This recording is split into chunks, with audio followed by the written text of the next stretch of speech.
આજે જૂનાગઢ જિલ્લાના માળિયા હાટીના તાલુકામાં આમ આદમી પાર્ટી દ્વારા એક વિશાળ જનસભા કાર્યક્રમનું આયોજન કર્યું હતું।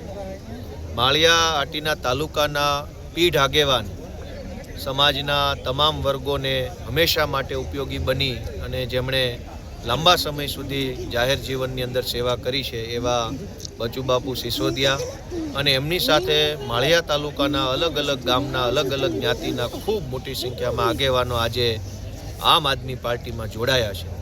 આવા પીઢ વ્યક્તિએ આમ આદમી પાર્ટીમાં જોડાવાથી આમ આદમી પાર્ટીનું અને આ વિસ્તારનું ખૂબ સારું આવનારા દિવસોમાં થવાનું છે। ત્યારે હું નવા જોડાનાર સૌ લોકોનો આભાર વ્યક્ત કરું છું અને સ્વાગત કરું છું।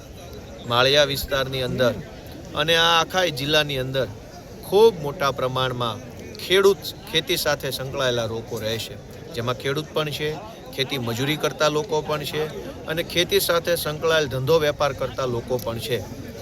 આમ ખેતી સાથે સંકળાયેલ વિશાળ વિસ્તાર હોવા છતાંય આ પંથકની અંદર આજ દિન સુધીમાં ખેડૂતોને ફાયદો થાય, ખેતી મજૂરી કરતા લોકોનું જીવન ધોરણ ઊંચું આવે એવો કોઈ પ્રયત્ન સરકાર દ્વારા થયો નથી। ત્યારે સમાજના તમામ વર્ગોએ બચુબાપુના નેતૃત્વમાં આમ આદમી પાર્ટી સાથે જોડાવાનો જે નિર્ણય કર્યો છે એ ઉત્તમ છે। મને પૂરો વિશ્વાસ છે કે આવનારા દિવસોમાં આવનારી ચૂંટણીમાં ખૂબ મોટા પાયે પરિવર્તન આ માળિયા તાલુકામાં જોવા મળશે।